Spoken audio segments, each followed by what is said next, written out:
Thank you. I am Virginia Mary. I am the author of the young adult action and adventure series Across the Great Ocean. What was your inspiration for Across the Great Ocean? Oh gosh, in truth, I never even intended to write a book, let alone an entire fantasy series, but it was during the height of COVID. I got laid off from three jobs. I was going to school full time, and then all of that just stopped overnight. And I had not had that much free time since I was literally a child. And that's when I really discovered unless I give myself time to just be still and to be bored, I'm never going to allow myself to be that most creative self. So I remember one time, it literally feels like it was yesterday, but I sat at my desk and I just started to write. And I didn't even know what I was writing, but the words were just like flowing out of my pen. And 4 hours later, I think I had written 30 pages. And never again did I write so many pages at once. That's like a really hard thing for me to sit down and focus that long. But I didn't know it at the time, but that was the creation of Across the Great Ocean. And I think it really was inspired by everything going on in our world with the plague, because that is such a heavy theme about Across the Great Ocean's plot. So I think tying real life themes into a more like fantasy like world, it just really helped me like cope with what we were all experiencing collectively. And I think that's what people really liked about it because it was something they could relate to as well. It wasn't super fantasy where there's like a lot of magic systems and things like that. They call it more so of like a soft core fantasy where it has a lot of elements from our real world, but it just has a little bit of like mysticism blended into that. It's sort of a good escapism and everything from what we were going through just only a couple of years ago as well, which is crazy to to say because it's like everything's changed again and it's like, oh my goodness. But yeah, I definitely find fantasy books and everything really great escapism from what we were going through with COVID. It is. And I think fantasy is a really cool thing because I find that in a lot of ways, even though, like you said, it's all fake, it is escapism because it helps connect us as well. And I felt like we were all going through the same thing when COVID was happening, right? But the way like the media and the way people were making it out to seem was that there was so much division and there was a lot of like separateness. Meanwhile, like at the end of the day, we were all experiencing the same thing. And I think that's something that I found so beautiful about fantasy because when you pick up Lord of the Rings or Harry Potter or Game of Thrones, we're all experiencing that book very similarly. It's all very clear to us, like who the heroes are, right? Like Gandalf and Frodo, you love them from the first page of the book. Whereas, you read one paragraph about an orc and you're like, okay, those guys are evil. Yeah. And I thought it was such a beautiful thing because I could be reading the same book as someone from the other side of the world, or someone could have read that book 40 years before I was able to pick it up, and yet we're still experiencing the same thing and it's connecting us. And I just think that's such a cool thing because there's not a lot of things in this world that can connect so many people from so many different backgrounds. No, and I think that's perfect with why we all read books and we all love books as well with the connection and sharing of stories as well. Mhm. What drew you to writing? I know it was sort of with COVID, but did you always have like that inkling in the back of your head that you wanted to write? Yeah, I don't even think I could describe it if I tried. I just feel like writing is such a raw and intimate expression of yourself. And I was always really drawn to poetry, actually. That's how I started off. I was writing poetry for a really long time. I think because it was like quicker and easier. And in like my school notebooks or when I was waitressing on my little like notepad, I would literally be writing like little poems and little short, like just like excerpts of just random things when I had the time to.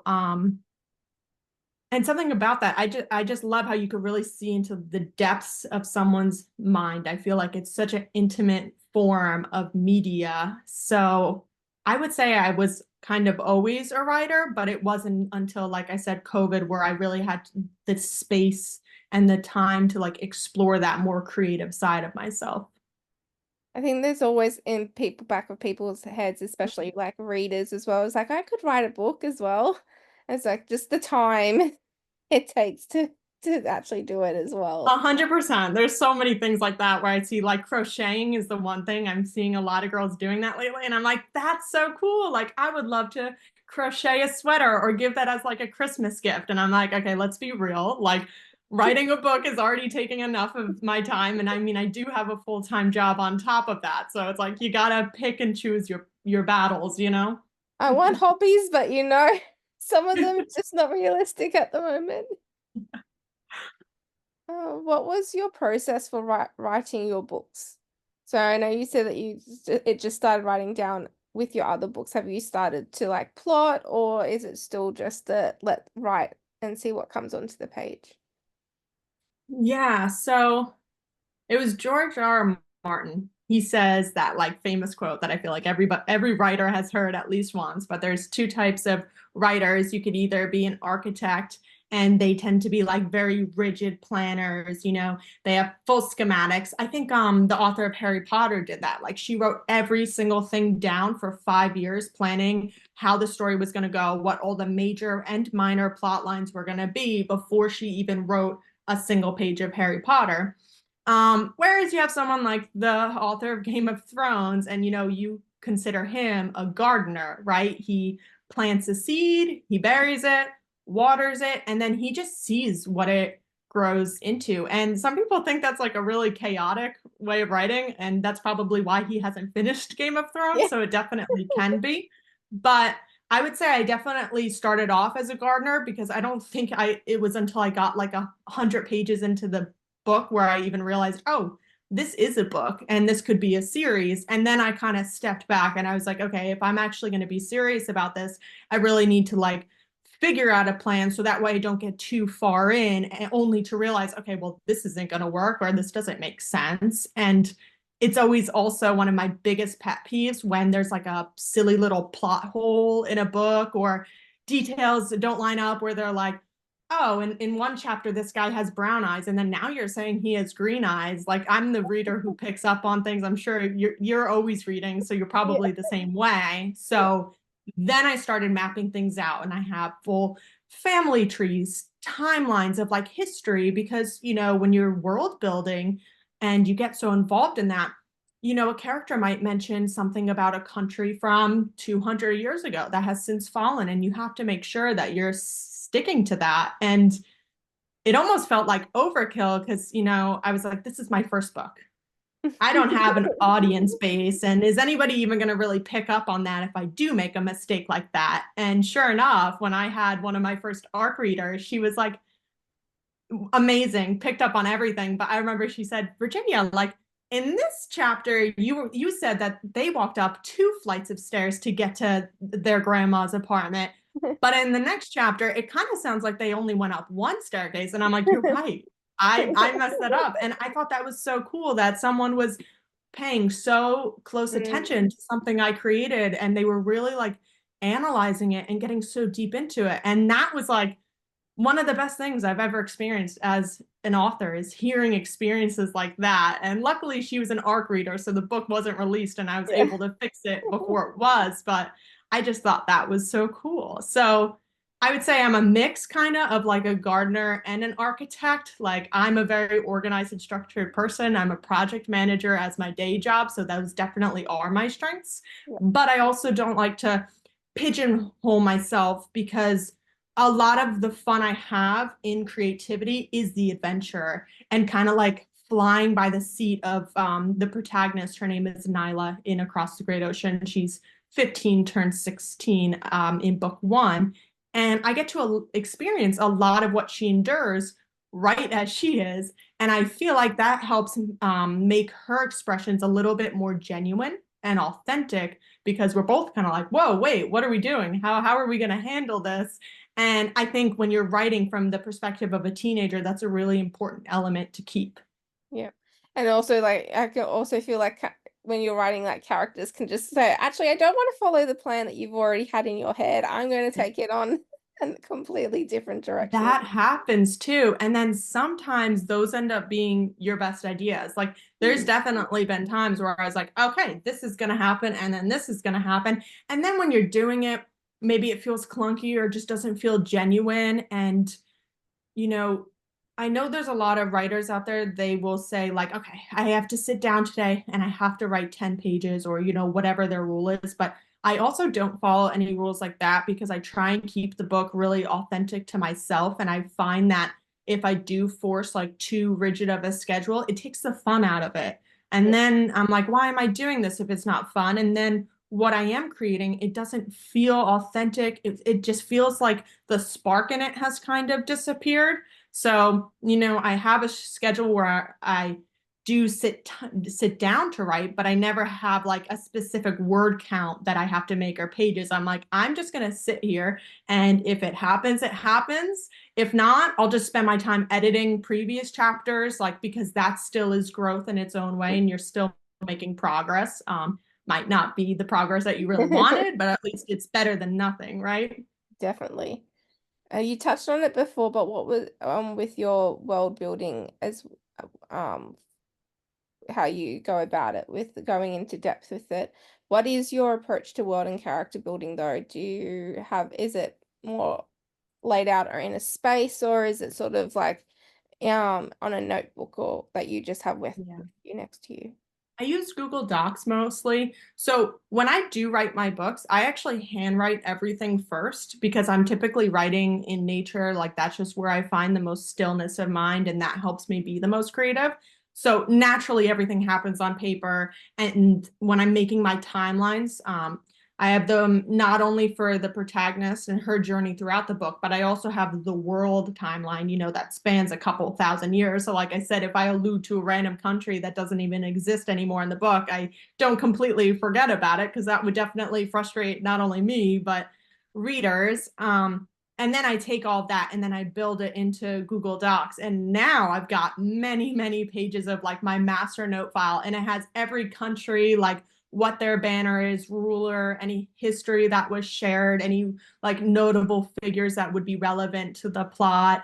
So at this point, I've definitely built a lot of that out, and that just came from like trial and error, where I was like, why am I trying to memorize all this? It's impossible. You got to write it all down, and have some sort of reference to like go back to at the end of the day. And especially as this series grows, I'm writing across the great ocean. It's 3 books. I'm going to be releasing book 2 on November 11th of this year. Book 1 came out in February of this year. But after that, I'm most likely going to stay within this world I have already created and write stories about people from, other countries and other timelines that really don't have anything to do with the main plot, but there's something that was maybe alluded to in the plot or mentioned of a king that once existed. And I want to like play around with those stories and really flesh them out because some of those characters who have been mentioned maybe twice in the book and have nothing to do with Nyla's story, they've like piqued my interest. And I'm already starting to map some of those characters out, or even a lovable side character that's introduced in book 2. I'm like toying around with the idea of making them their own standalone book that kind of talks about their journey to get to where they are today. So then it makes keeping notes even more integral because now everything matters, right? It's not just a random character that was mentioned. He could have his own book one day. And I guess that's the perfect reason why if you have a so rich world building everything, and you have such depth and knowledge of your world, like you can pull those stories and you can just keep reading and like writing books for like forever really to explore the world that you Absolutely. And created. I think world building is like one of the most fun components of creating a book because you just like have this random idea and you're like, I don't know why, but I just feel like this happened. And then you just kind of take it and go and like evolve that idea. And it brings you to like the most beautiful places. And you can also teach stories by using the history of other countries that existed to help like guide the protagonist to where they need to be and kind of give a little bit more insight and depth into their world, which I think is really important because, you know, across the great ocean, it is a hero's journey at the end of the day. So they are traveling almost across the world. And it's really important to give a little bit more depth into what they're experiencing and the different cultures and all that, because otherwise it just comes off as very flat, right? You need to make like an immersive experience for the reader. Definitely. And how do you keep track of your characters? Do you have like a character profile, or you just write down key things about your characters?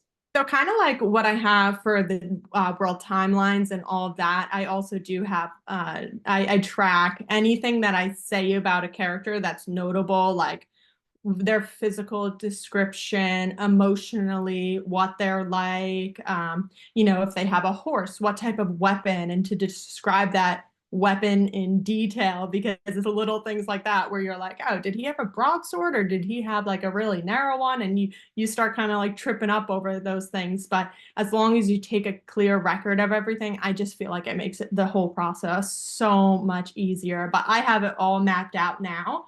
And I was also really blessed. I got to work with an amazing artist from India.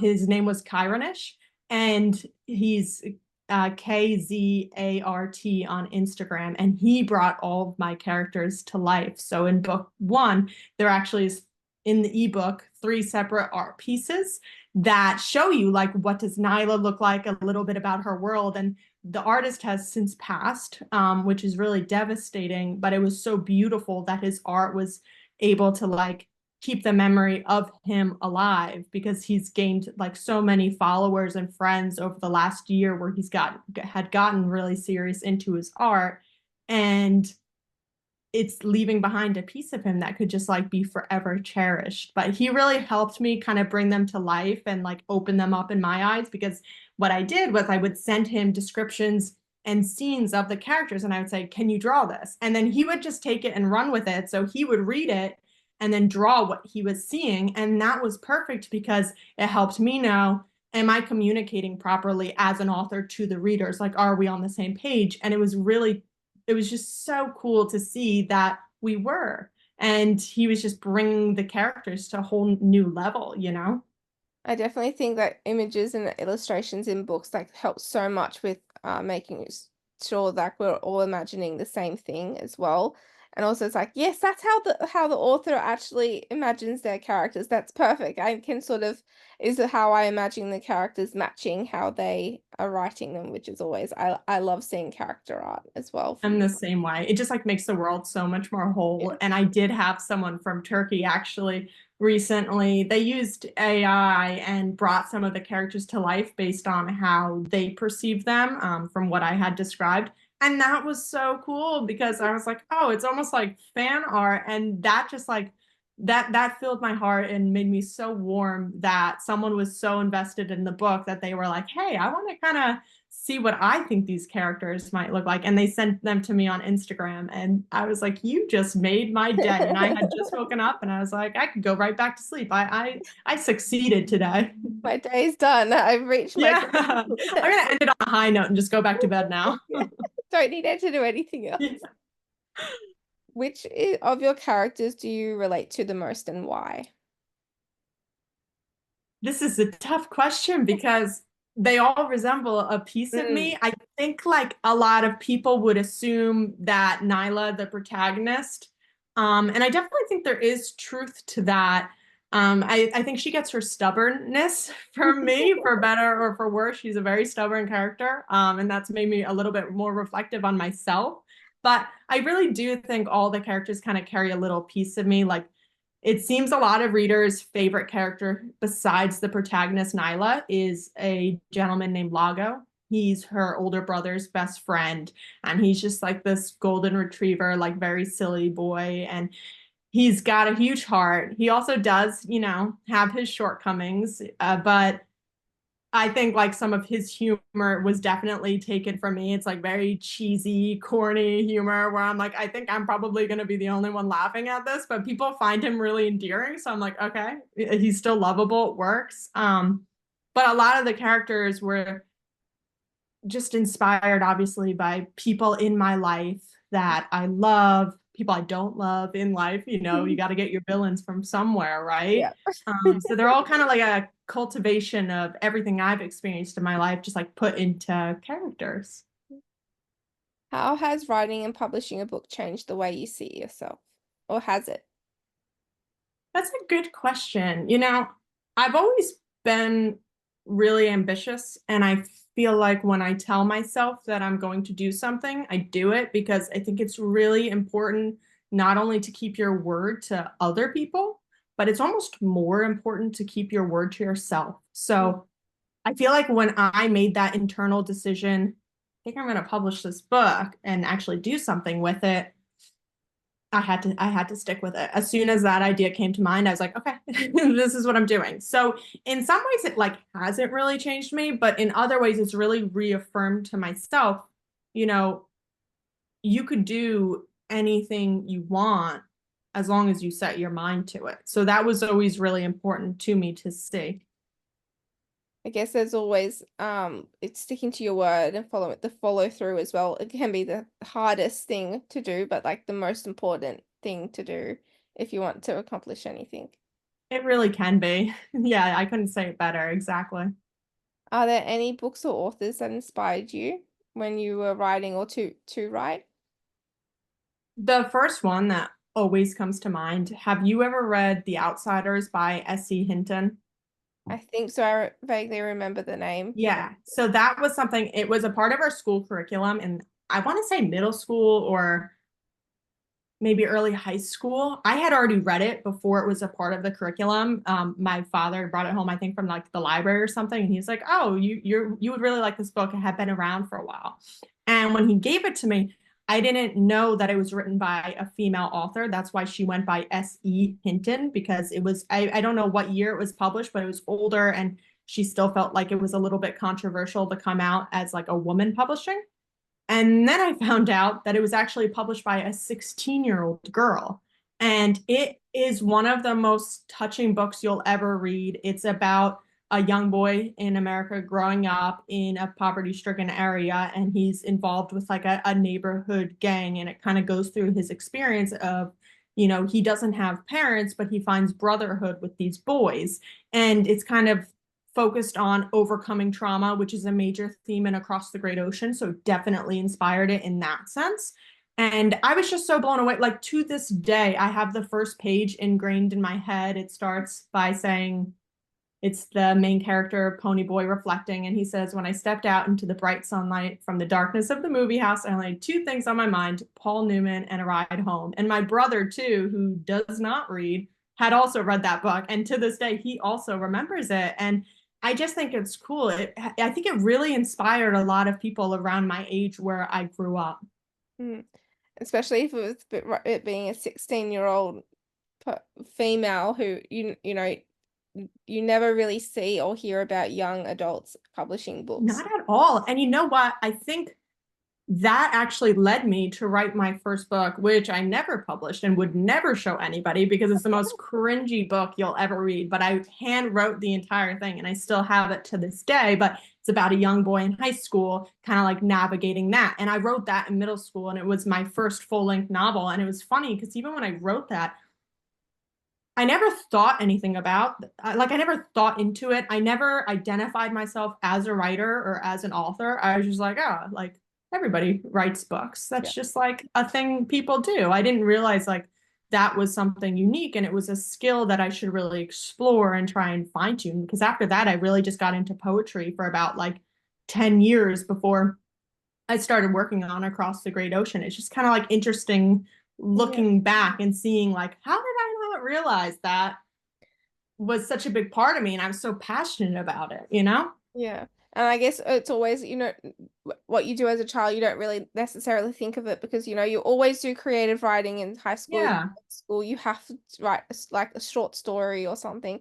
It's not something you would click that, you know what, I want writing will be what I really would like to do. It's so true. I remember my senior year of high school, I took poetry and creative writing just like as a specialty class. And our teacher made us stand up and read everything we did in front of the class. And I was like, what an evil person. How could she make us do this? But, in hindsight, she knew. And like, it was such an important part of our development. Public speaking is so important and really helped me in my career a little bit later on because I have to do a lot of public Mm. speaking and webinars and whatnot. So it definitely helped prepare me. But she always was really supportive of my poetry. And I remember she ended up giving me like some sort of like a scholarship over poetry. And I remember being really surprised because normally things like that went to the AP students, not someone that was just in like a random poetry class. I didn't even apply to it. Also, I was like the only person who didn't. And I remember she went in the auditorium and just started reading one of my poems out loud. And even then, it still did not click where I was like, I might be a good writer. Like, this might be a strength. This could be something I work on.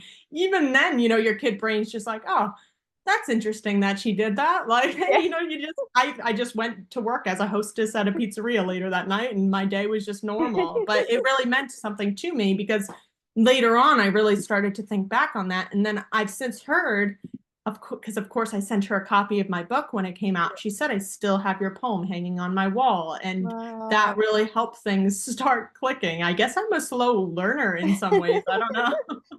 It's not slow, just sort of like finally realizing it's like you had other goals that you wanted to do before, writing. It's just so funny how things work out. Yeah, I had no idea, but I think people always thought of me as like a very business oriented mind because I always was a worker bee. Like I said, I had three jobs. I was going to school full time. I was very focused and driven. There was never like a specific job that I wanted or a career path I wanted. I remember always really envying my brother because as soon as he took his first physics class, he was like, I want to be an engineer. And, all the girls in my school who were like, I want to be a nurse or I want to be a teacher. And I was like, I don't want to work. Like, I was like, can't I just like write poems all day? Like, Yeah, can't that that's be what. my future?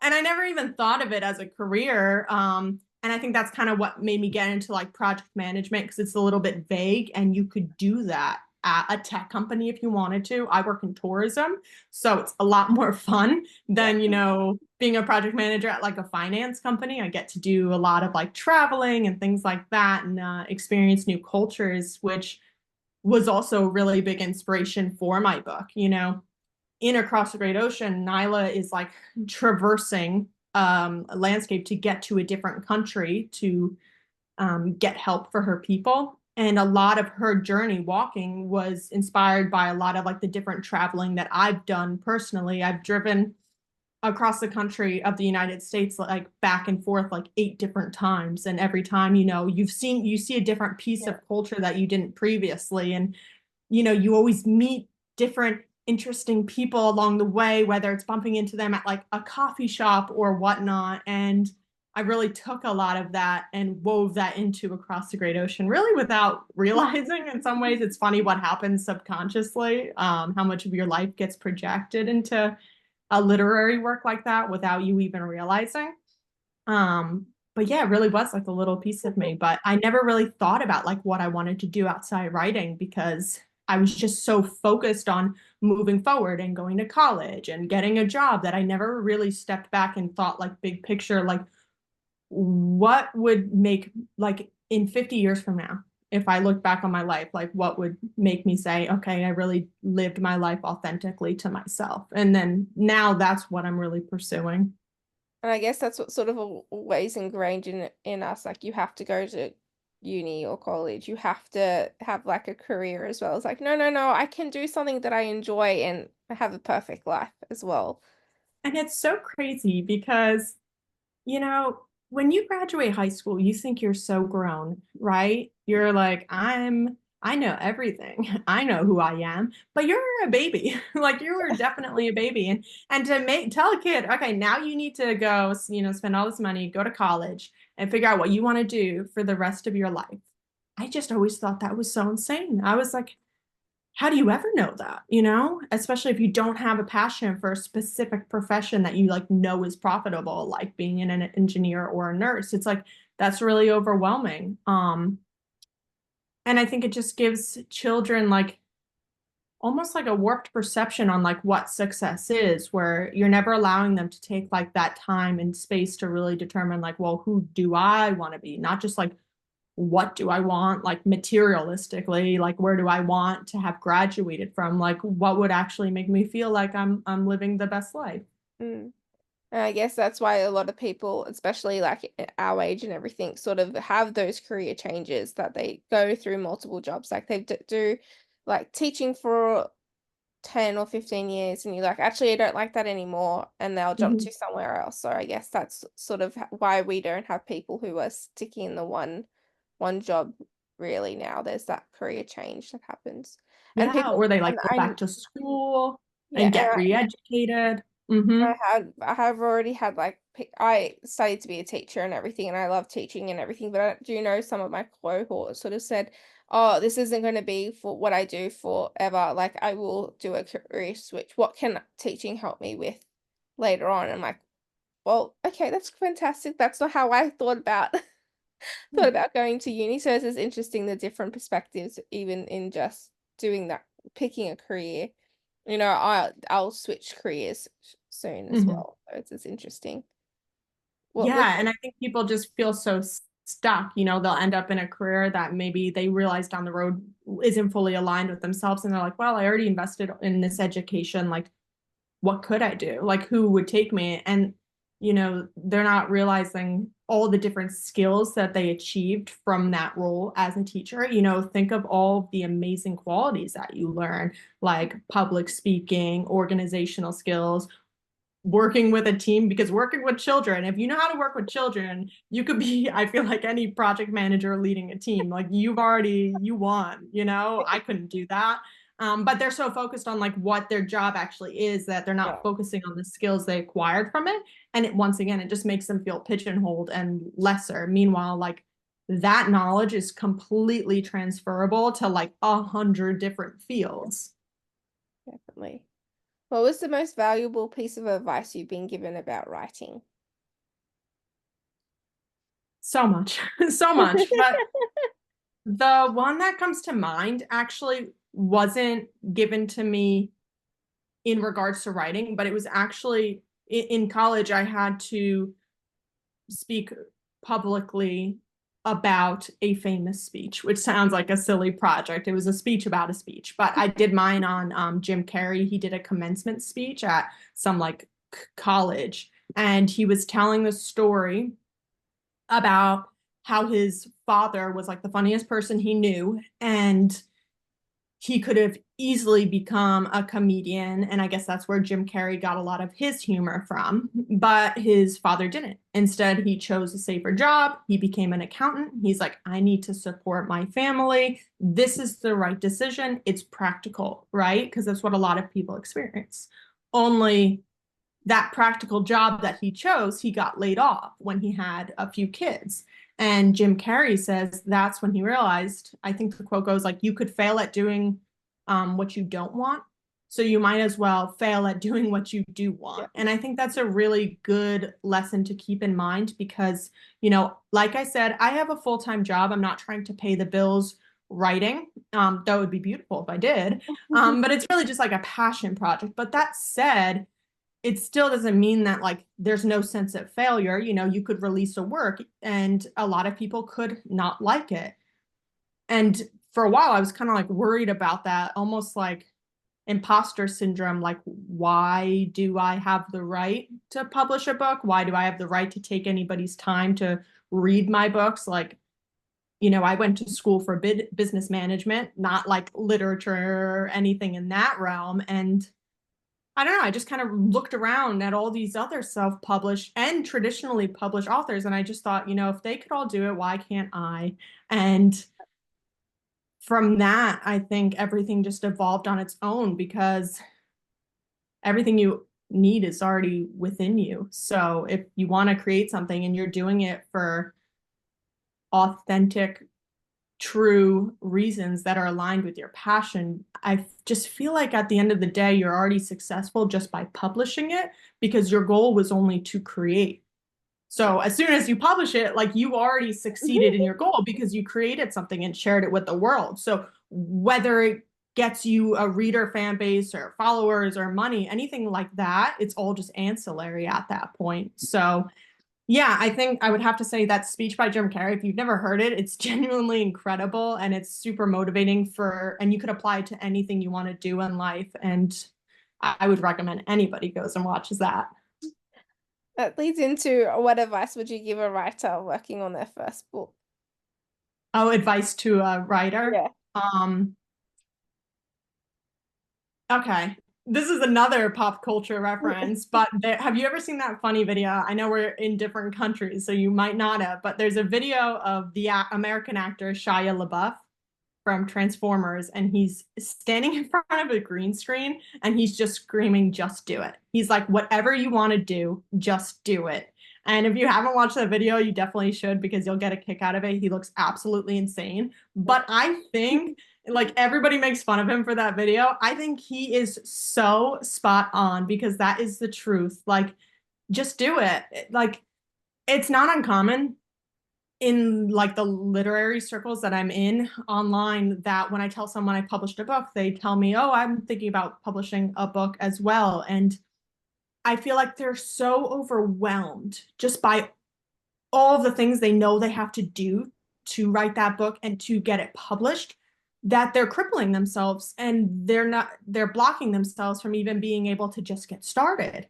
And when I did decide to publish, I approached it just like I do any other obstacle in life. It's like just one step at a time, one day at a time. Every day, you're not going to sit down and write 30 pages. That's not realistic. But, even if you just have a really good idea and you write that idea down, or even if you just edit like 25 pages, that's already taking steps towards your goal. So yeah, definitely look up that video. And you could just cover Yeah. everything I just said now, just put that video over me, and that would describe it better than I ever could. My final question is, who has been the biggest supporter of your writing? I would say probably like myself and definitely my parents. They've always been super supportive and just wanting to see me do what makes me happy, as long as I'm also doing what's practical, right? Yeah. But the other answer to that is also the community I built online in Instagram, which, we call Bookstagram. You and I know that. Um, when I was gonna release book one, really good advice I got from my editor. She said, I think you should postpone when you want to release it and instead work on building your online presence up, because at that time I wasn't engaged in any communities. I never really liked social media. I liked, posting every now and again and seeing what my friends were up to, but I was never a consistent poster. I honestly never even really had like Instagram and Facebook on my phone. I would always like delete the apps and just view it via web browser because I was like, otherwise I'm going to just be like scrolling all day and I didn't want to do that. But I listened to her and I grew my account to a couple thousand followers before I released book one.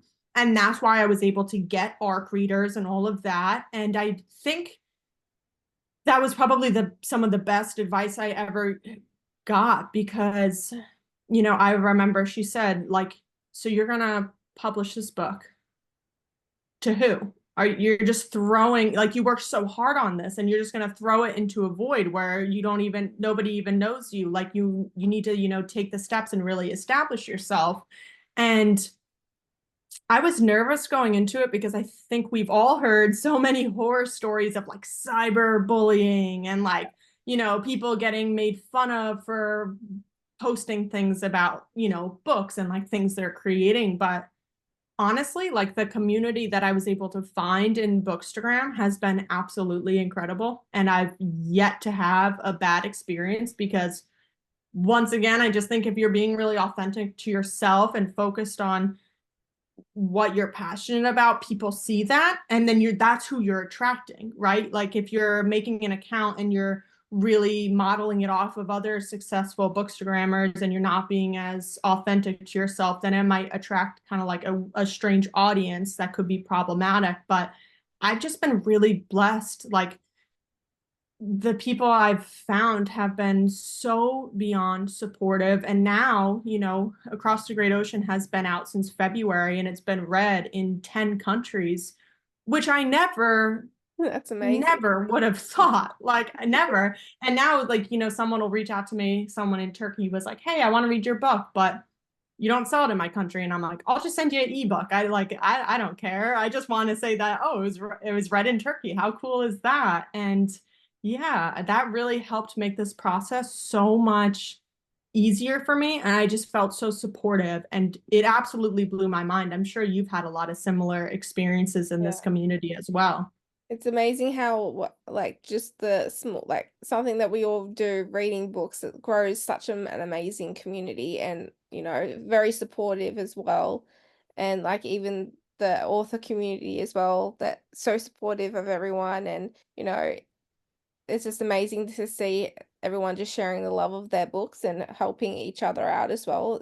It's quite surprising because I switched my account from like a personal account to a Bookstagram account because I was the same. I'd never hardly ever posted, wasn't on, and then I started doing the talking about books and yeah, the community has just grown and it's amazing to be a part of it. And I love what you said about like the other authors too, because like obviously one side of Bookstagram is the readers, but it's the fellow writers too. Like some of them have served as beta readers for me. And I'm like, how did you even find time to do something like this? While you're already, some of them, their mothers, their fathers, they're working full-time jobs and they're creating their own books and they're helping other writers also follow their dream. And I just think it's so cool. I've learned so much from them, like beyond, like, I couldn't even put a price tag on that. Just absolutely invaluable. I think one of the most important things you can do if you're trying to publish a book is get beta readers from the community, some readers and some writers, and they will help you beyond anything that money could buy. No, it's perfect. It's always amazing and surprise. Like I love it to hearing about everyone just supporting each other, and you know, there's can be some people who try to ruin it, but at the end of the day, there's always the good of the community always comes through, which is perfect. Absolutely.